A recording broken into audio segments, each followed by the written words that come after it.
Hello, my name's Barry. Welcome to Christianity Explained. Today we're going to cover a somewhat touchy topic, but I feel like it's very important. It starts with a friend talking to me about the issue of criticism and that, as opposed to critique, and they are very different. And in my desire to communicate an appropriate message that's relevant to you, I found a list which caught my attention, and the reason I paused is because I've been lately involved with some community of people who have gone through church, and I know that that's all over it is all over the place in different ways.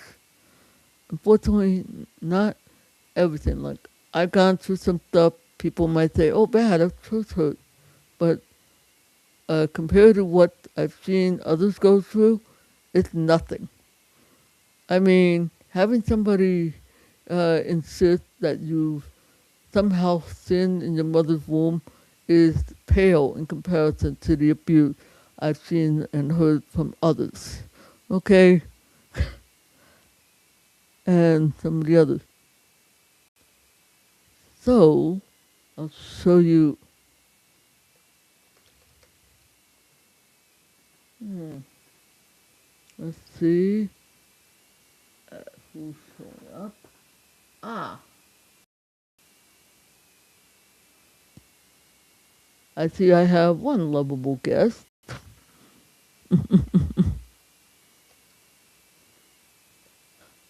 I did put out a request for a friend or two to show up, and I told them if they like, I'd be happy to make them part of the stream.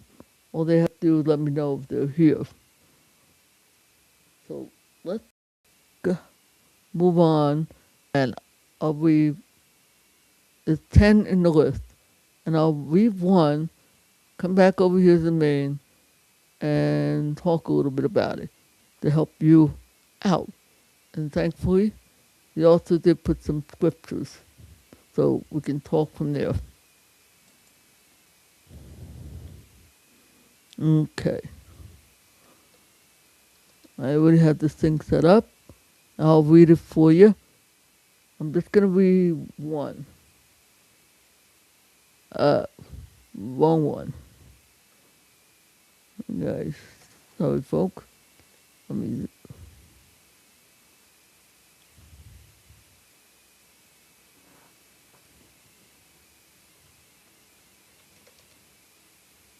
Yeah, that's it. All right, the first one I'll read for you is this. It starts off with note one. They sow quiet discord. They whisper concerns, but never bring solution. Hmm. Can you start to see why some flags and concerns? I'll elaborate in just a sec. Proverbs says, whispers, whisperers separate close friends. Division is always the first fruit. Now, not so fast, my friend.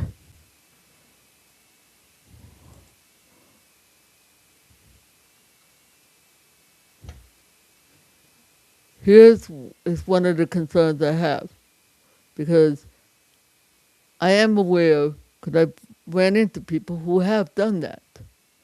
I've had one guy who, for some reason, decided to tell me of uh, how he heard the story from somebody, and I happen to know the person, that, oh, how the pastor, my old pastor, was betrayed by this other person. And yada, like he was trying to call, I don't know what the heck he was doing. Uh, and he tried other tactics. like that, like he was trying to create division, unsettlement, or whatever. Now, he wasn't, uh, he wasn't expressing concerns of hers because he wasn't even involved in the incident. As it happened, I knew the facts of what really was going on. And not all the detail, but enough to say, wait a minute, no, funny you should mention the guy's name because we're right off the street from him. Let's stop by and have a talk, shall we? He backed off real fast because he knew that that was not going to work. I had another person try the same thing. Now, was there a problem? Yeah, but here's the thing: he wasn't interested in he wasn't interested in, and there was a world of difference between somebody like that. And I had it another time, years earlier, where a guy was saying, "Oh, I just got to tell you how your pastor had some, I don't know, divorce, I don't know what the heck, I forgot what it was," he said. And I'm like, really? I contacted the pastor, asked him, oh, he told me, and because this person and others were doing this, trying to cause division, he acknowledged and confronted and told everybody, hey, this is what happens. Kind of like put a stop to that kind of thing. So, yeah, that sort of thing. And this is where I was hoping some friends would show up. Is very, very different than uh, a friend telling me, hey, Barry, I was really hurt at that church because of how they responded towards me. Okay. They did something that did, and that. And yes, and I agree, we do have to be careful, wise. And we have to ask some questions, like see what's going on here. So if you do find yourself in a conversation, playfully ask them exactly, have you talked to the person? And now I realize with women, it's a different story. Ugh. And I don't want to brush off, but you have to be smart and pray. Ask the Lord, Father, is this thing gossip, or is this person really expressing real concern here or real issues? All right? And you can see, verify, kind of like this. Yeah, I don't want this to. But now, what about the situation where I know where some people are? Well, I know Rob Wilson and some of the others who deal with church hurt people with church hurt. They check to see, okay, is this? And I commend them because they want to make sure that they're helping people who were legitimately hurt. And there have been, and they check the fact before doing. Yeah. Now let's move on to number 2. Hold on a sec.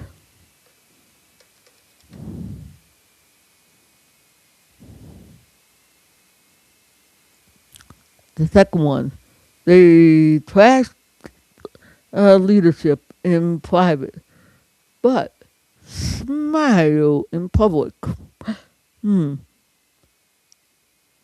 Their honor is performance, but their heart is rebellious.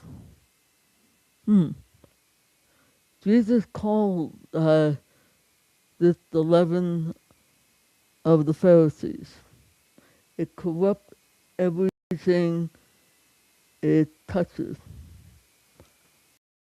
Uh,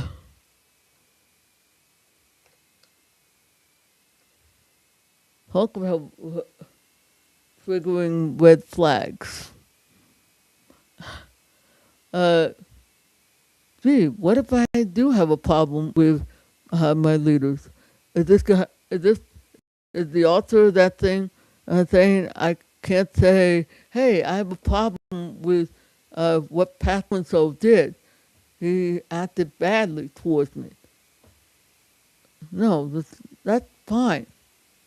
But there's a big difference between that and the person who has a so-called.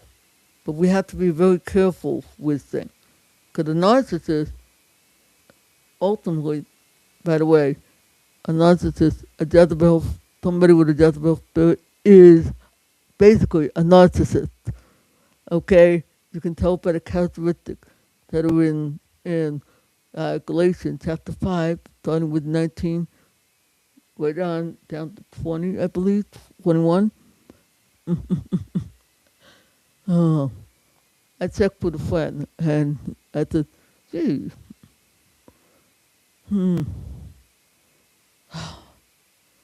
yeah.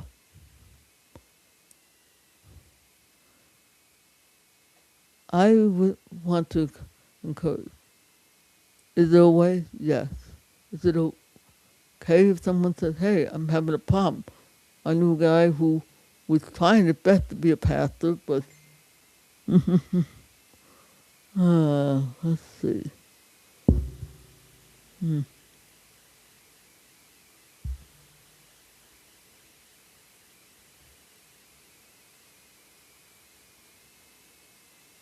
Hmm.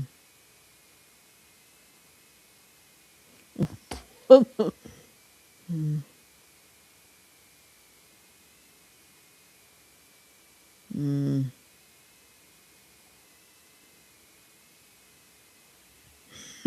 Yeah. I was asking a friend of mine for some wise counsel, mostly because she's gone through abusive situations. She knows about it. She's been in ministry for like about 40 some odd years or more. So, and I would love to have it, but let's put it this way: she's leading it. She and her husband leads an apostolic training center, and I don't want people getting tripped over for that. Let me know. Uh, and guys, I would love for you to comment, put in a comment, something in the comment section about this, because this is, and some of you guys who are going to be watching this in the future, not at the moment, you probably have experience with this department and how to deal with this. And you could probably put some wise counsel and advice here. Oh.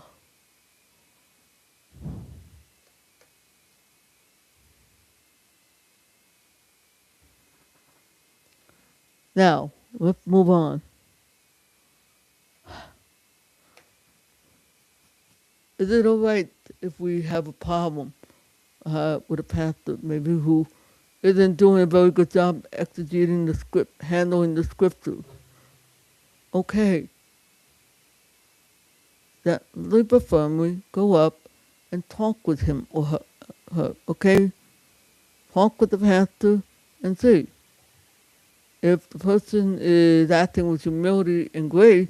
Great, even if they don't see it your way, but they're being uh, but their behavior kind of points to the fruit of the spirit as opposed to the flesh, then good. Then you just simply have a disagreement. But if the pastor is acting like, "How dare you question me? How dare?" something like along that line, where you got pride and ooh, I know better than you, that kind of garbage, then you really have a problem. There's a big difference between that. Hmm. And yes, sometimes we do have to speak up about this issue. But if you're not able, and if you have to, okay. If I have somebody acting like that, that's a pretty good cue to leave. Oh boy. Uh, yes, this is probably a topic I should have phoned in a week in advance.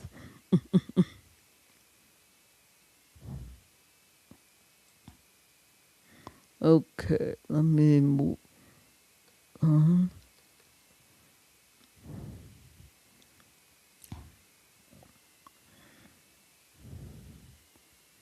And by the way, just because somebody has a problem with a pastor, it doesn't mean that they are like the leaven of the Pharisees. Okay, if they have a problem, it may be a reason for it. So let's not be quick to jump in and assume this, all right? I'm referring to this leaven stuff. We have to be careful with that. Here's the third.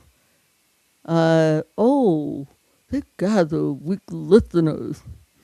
Gossip is their evangelism strategy. Oh boy. They need an audience to validate their poise. Oh boy. Script. Guys, uh, I am. Okay. I'll easily forgive a friend who didn't read, but when somebody in the middle of cooking, they're not. Alright, who just came in on this one?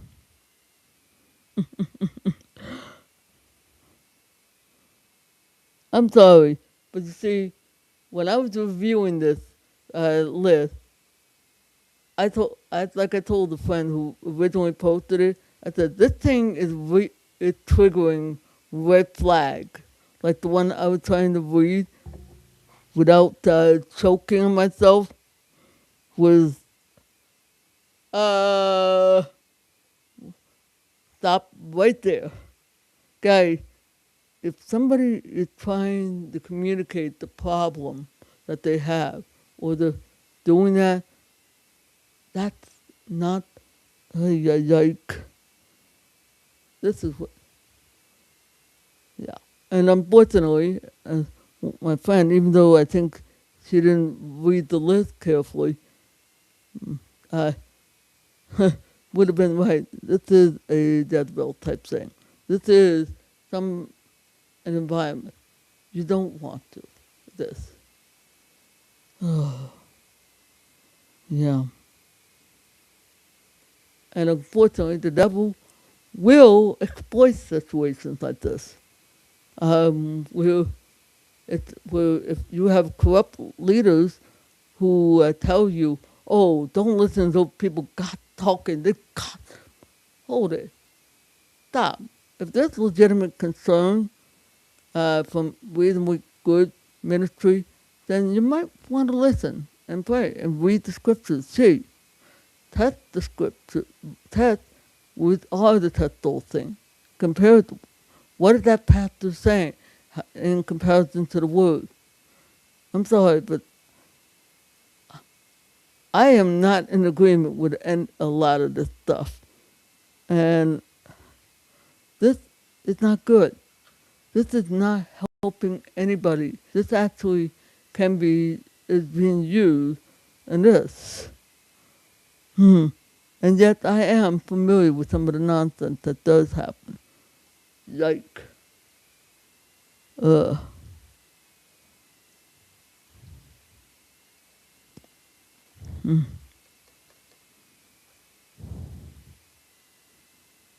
And yes, I did read the list.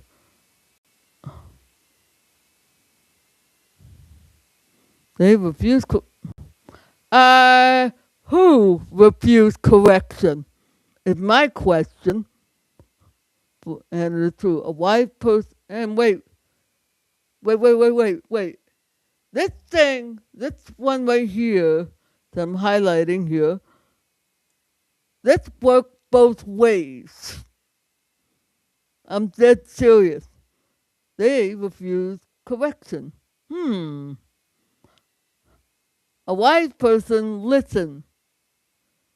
A person trying to sabotage uh, becomes offended.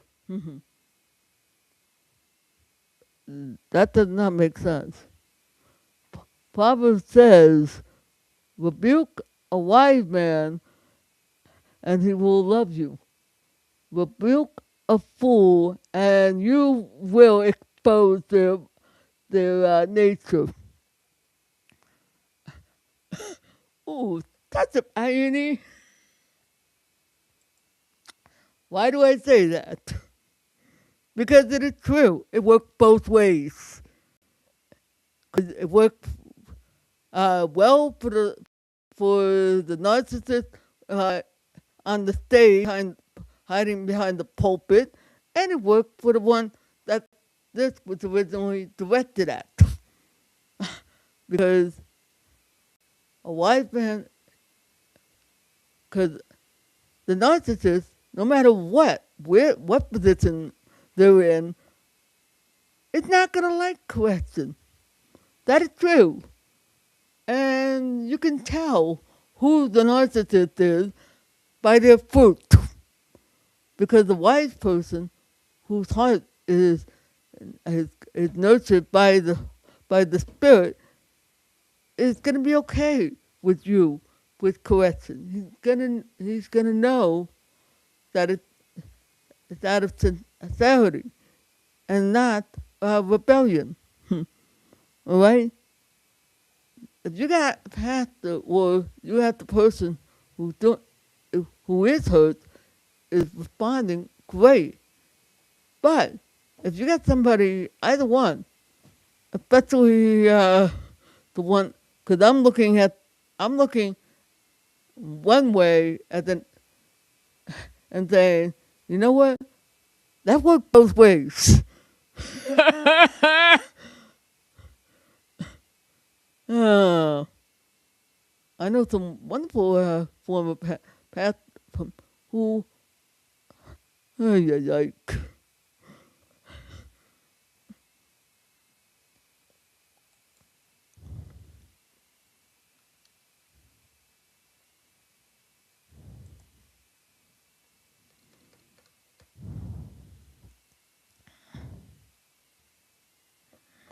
Okay,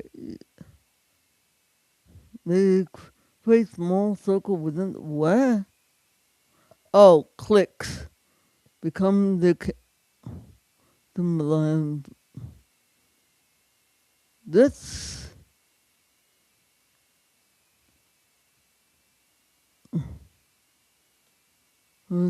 uh, I'm sorry, but this thing is actually twisting. This thing is twisting. This one here is, I think, they're twisting what Romans 16, where Paul uh, tells the leaders to warn the flock and mark it and avoid them.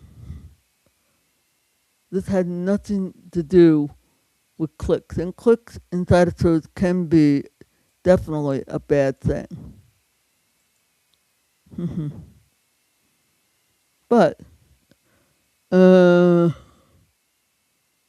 yike. Hmm.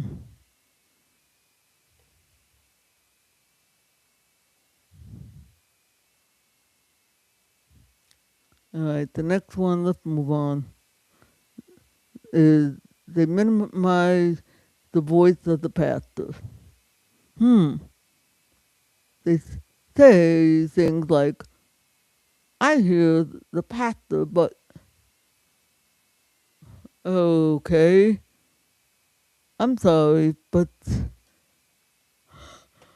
yes, a pastor is responsible uh, for our soul. They are responsible for the thing that they put out to for those for the congregant, and they do have to answer for the stuff that they feed the flock. This is a fact, and it is a tough thing that they have to do. That is true, and yes, I'm aware. But uh, you do have a right to talk with your pastor, especially if they are. I'll give you a great case in point. Some years ago, when I first started hearing about the whole IHOP and forerunners uh, from the Mike Bickle days of IHOP and all that, I was actually uneasy with it. Yes, Pentecostal, charismatic here, and I was uneasy and not sure if it was a move of the Spirit. And I kind of questioned it. And I was told, because I think the pastor at the time was worried that I might quench the Spirit. I don't know what he was thinking. But we were able to have a conversation about it. Now, I think if he was a little more skilled and more sure, he might have been able to better handle it. But he didn't do too badly. But see, Scripture tells us we are to test the Spirit to see if it is of God. It is okay if we question. And and there are times when he was helpful, others no. But that's why I really have to say, if you have an issue, yes, talk with your pastor about it. Unless there's some kind of serious situation like SA, and and I'll let you figure it out. And I know this has happened with women more than men. Guess what? Yeah, then you might need to get some help in that case. And Scripture says, uh, and this is not the same as accusation. Yeah. Oh, like, no. People, I am, I hope nobody is thinking I'm embracing a lot of this because, like I said, there was some definite flag going off. And that because, uh, you see, what I'm seeing is the very clear potential for control, for gaslighting. Yeah, if you don't know what gaslighting is, uh, and this is where which some people would learn, gaslighting is simply when the narcissist sit and is trying to control the victim, and in this case, the victim is usually the small church body that he has control over. They do it through fear, intimidation. They tell you, don't you listen to those people over there on that love agenda. They're really the hate agenda. And they try to get you to be afraid and fearful, anxious, to the point where like, oh no, I can only trust my pastor. And you feel like you have to depend on them. And yes,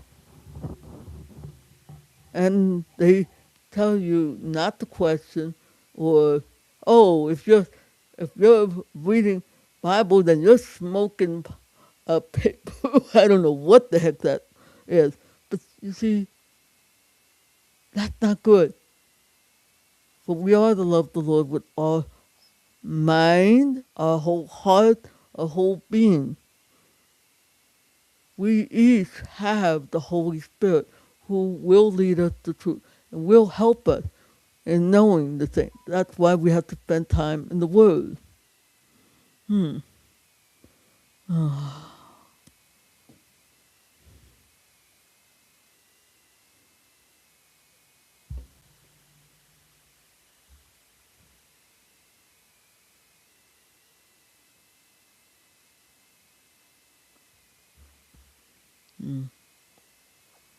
And that's important. We do need to do that. That will give you the strength you need to confront that needed.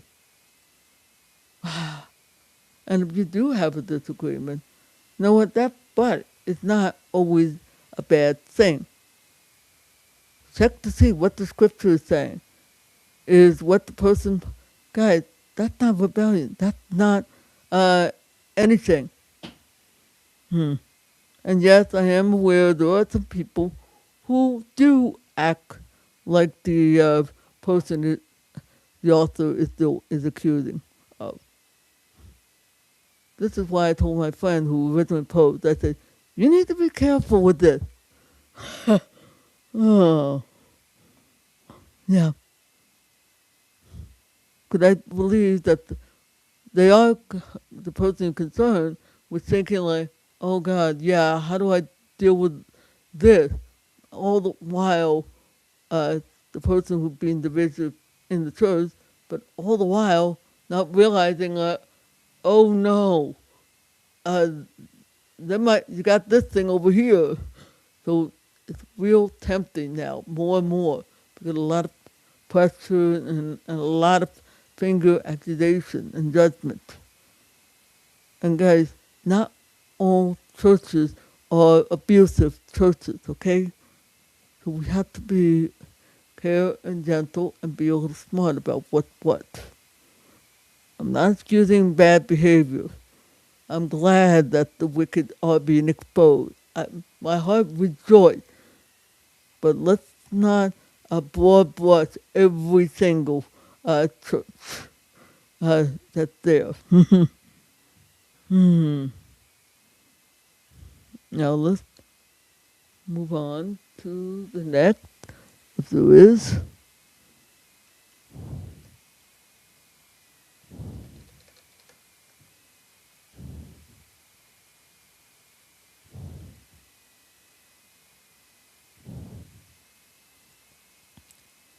Uh, oh yes, they elevate. Actually, I kind of like this one. They elevate personal preference over corporate vision. Really? Um,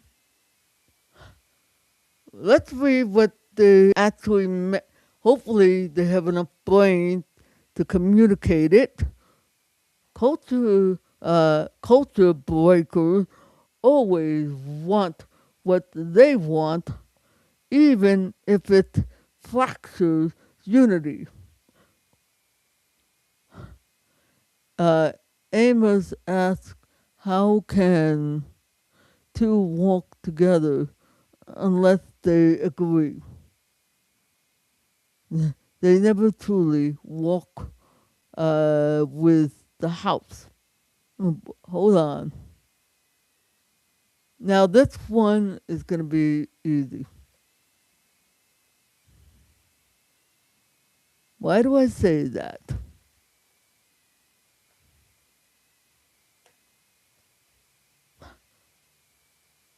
My old church has a heart for prayer and having the Lord present. That's great. I commend them for that. I say, great. Guys, go for it. Go, go, go. Bless them. But guess what? That's not where I'm at. I have a different heart and mindset because of the way I'm wired. And that is to teach. And it requires that I get in an environment where I can learn and grow and get the correction I need as it relates to what God called me. it wouldn't have been good for me to continue to stay at a church that's not able. And I'm sitting here going, I'm starving. Well, what do I do? That means I have to move to a church that fits my needs and honor the church that I left. That's a big difference in what they're describing here. Yeah, you see, and when now my error was this, I didn't say to the pastors before I got up and I just got up and left. But my error was this: I didn't think to say, you know what, hey guys, I love what you're doing, but I'm not being fed here. I'm not even headed in the direction you are because you're going one way. I need people who can help me to learn expository teaching and to do uh, better exegesis and things that they're not really equipped. But I don't want to downplay them because I actually still care about them. And I say, Lord, bless them. All right? But if I do hear any of them complain, thinking, then I will show up and straighten some butt out. But no, I'd rather rejoice in their victory just as God had moved me over to a different church who is open and that can. If that's really a problem, then yeah, you do. But at least communicate. uh, Another time where, yeah, I've had some problem with some very bad doctrine this one church had. This was Pentecostal holiness. The doctrine of unconfessed sin. Oh, wait, I know. Barry, because you have disability, you must have a hidden sin that led to that. No, I did not have a hidden sin. I was born this way. Yeah, they didn't even, I didn't even see the sweet smelly back pedal. Back pedal, back pedal. No. But I never communicated with the pastor, or actually bishop at the time, and talked to him about this mess. And left. I just left. That wasn't always a good thing. Is that culture breaking? I don't think so. But if you do find you need to move on to something that's more appropriate, then do. But at least try to leave in an amicable fashion. I would agree with them. Don't stay at a church if you're going. If you have a preference going some has you going somewhere else, great. That's fine. But this this is probably the only one I could actually understand. But guys, but for my pastoral friends here, and you know who you are, don't take care you do not talk down on the person who feels that they had to leave or feel like their preference is having them go one way and say, oh, because they're not, guy, be gracious, be kind, be gentle, all right? Let's be wise and gentle for both sides, okay? Let's take care. Oh, with this. Oh, yeah.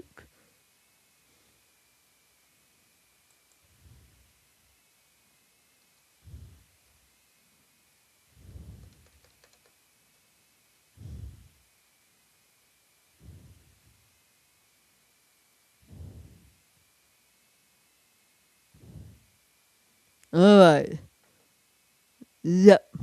Oh, you're gonna love my reading this one. They love drama more than uh, discipleship. They feed on conflict. They chase confusion. Paul told Timothy to avoid foolish arguments because they produce strife. Actually, they ruin the face of the hero. Saboteurs thrive on strife. Hmm.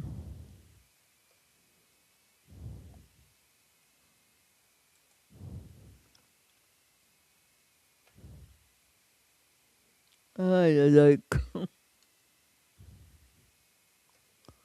Whoop. Oh,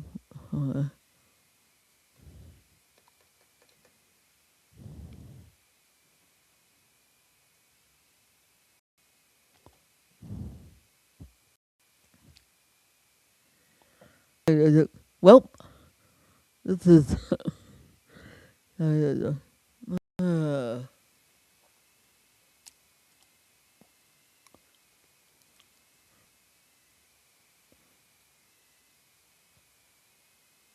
I'm not even sure how to react sometimes. Yeah.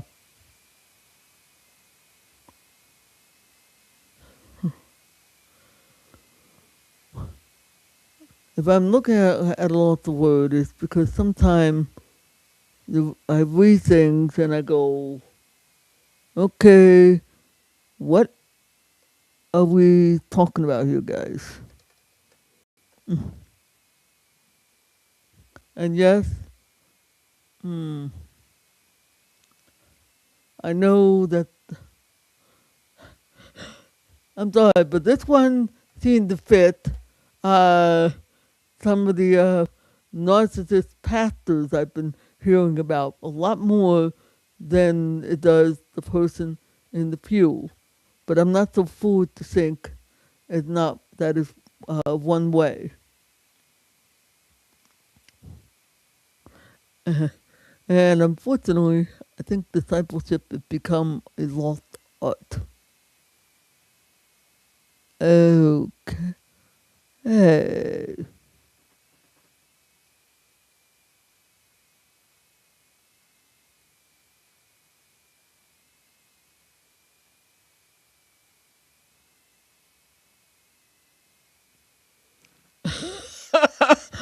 Oh, if some friends of mine were here, they would probably laugh at this one here. They, the saboteur, they manipulate through emotion. Hmm. y- Hmm. This sounds like gaslighting, a type of arson. Trying to imitate badly my friend Rob Wilson. He and others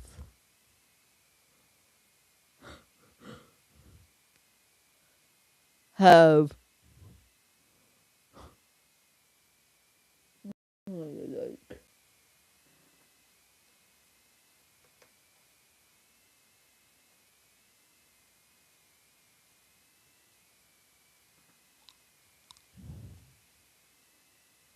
Hello, uh, who do I have the pleasure of seeing at this point in time?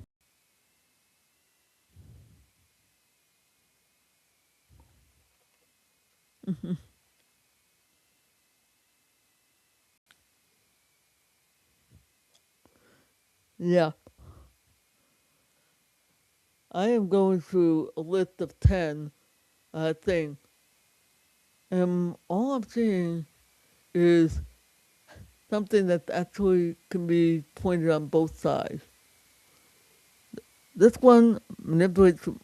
Hmm, gee, I know a whole community of people, saints, who would say, gee, that sounds like my old church. They use emotion to manipulate, control, and intimidate. Yeah. Yeah, I'm sure there is. Hmm. And I'm sorry, but that list doesn't help anybody. That's why I warned. I said, uh, not good. Um.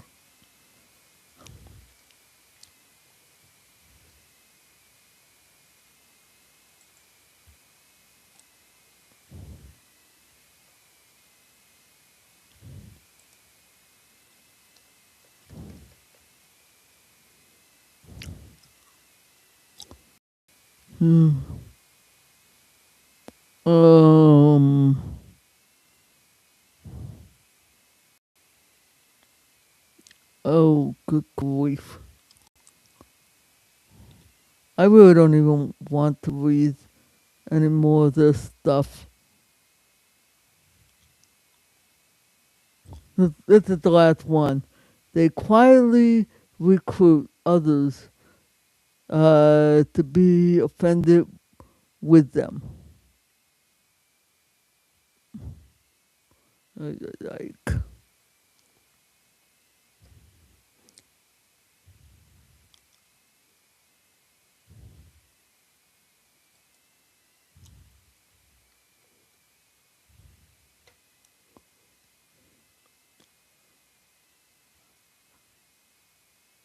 yeah, this is really, if the person who posting it, guy, you're not thinking, you're not helping people. How do we deal with the difference? And that's why I said you need to do all some nuances, because a lot of this stuff actually uh, can be used as a mallet on people who have very legitimate concerns and legitimate issues. All right, but instead, uh, it doesn't help anyone. It doesn't address and say anything about, hey, what about those who actually have legitimate church hurt? What about those who have real issues in that? Hmm. Yeah. Like I have friends who are covering the whole Joni left. That stuff is real. And some of the stuff that's happening in abuse, yeah, those are very real situations. Okay?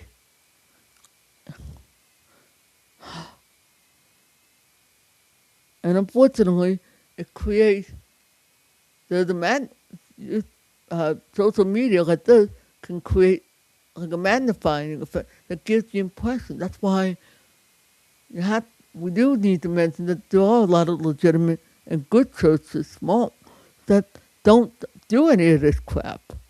And yes, we have to help people learn healthy habits and how to learn how to deal with this in an effective way. And not sit there and go, okay, yeah. That's why how many people are turning to online churches. They don't want to hear. Oh, you got to be in a church physically. They don't give a crap.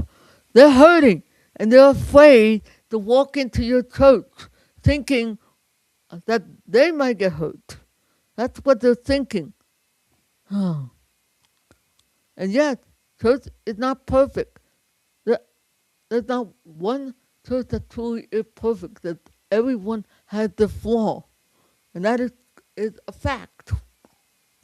And that's true of house churches as much as it is regular church, of what we would call regular churches. And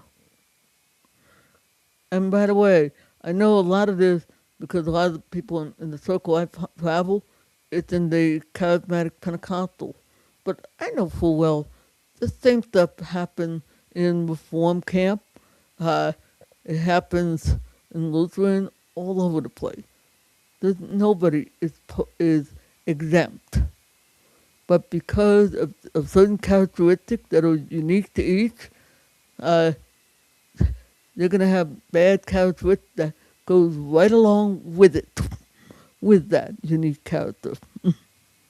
Mm. And that's unfortunate. That's why I have to talk about the stuff like this. Yeah. Guys,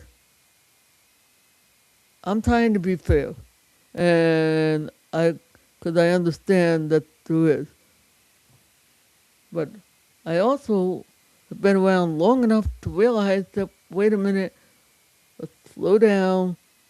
This thing was a very bad mistake. This should never have been posted on the internet. If you did need to talk about the situation and you're trying to help people to distinguish it, don't post it on Facebook or anywhere else on social media. If you need to do something, do it in your church. Do it there, all right? Or if you have to use social media, there is such a thing as private group where only people who are members of your church get to see. Or it's other friends I know, like Sir Walter Jones uh, and others. They have a Patreon where you pay $5 or to help pay the cost and everything. Guess what? They can set it to just private members only. There are better solution than putting it up where, oh, everybody gets to see. That's how I found this list.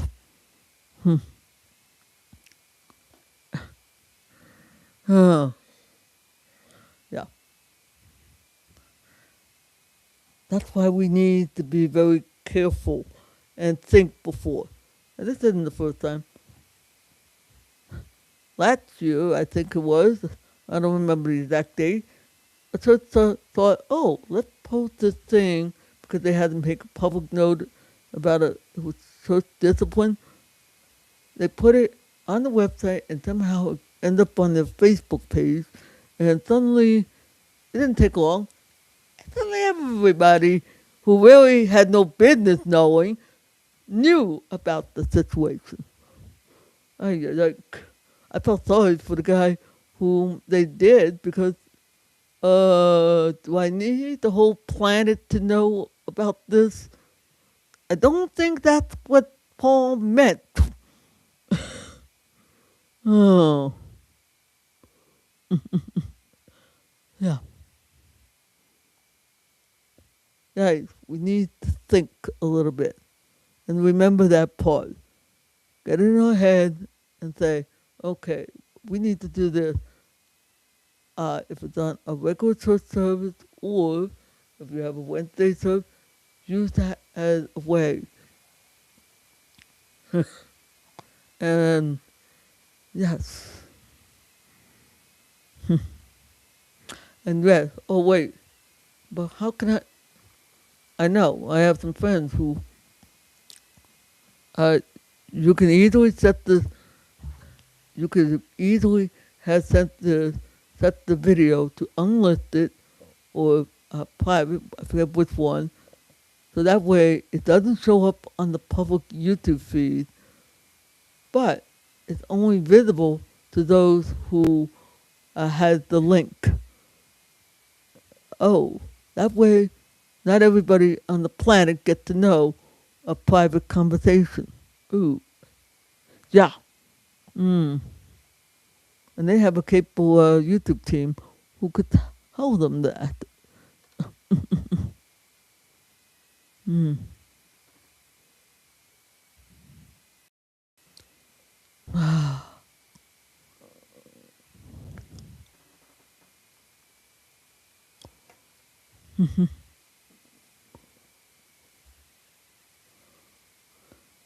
Like, guys, but is it wrong to critique? No, it's okay when you're critiquing because you're trying to help them solve the problem. You communicate, say, hey, this is a problem. Uh, sorry, but I don't feel it, that other criticism is when you rip the person apart and say, oh, and you blame the person. But unfortunately, as a friend told me, critique is in the eye of the beholder. what I might take as a critique, somebody else might take as a criticism. Mm. If you do feel like somebody is going overboard in their criticism, uh, talk with them. Tell them, hey, you you want to put down the baseball bat, all right, and try again, or do you need me to pick up a baseball bat? Yeah, I've had a person like that.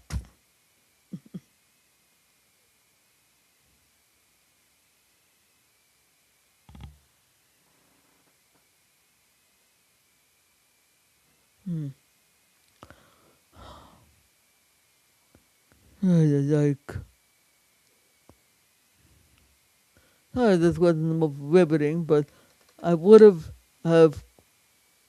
posted this video. I would have started streaming at 6 or closer to 7, but I do have a small group that I need to connect with uh, in an hour, and I wanted to make sure I could do this stream justice and not get rushed. Oh boy! All right, I hope this thing was of help. But please, I appreciate your comment and let me know uh, what you think and how. And please feel free to uh, say something in the comment section. All right? Hope you have a blessed day and see ya when I see ya.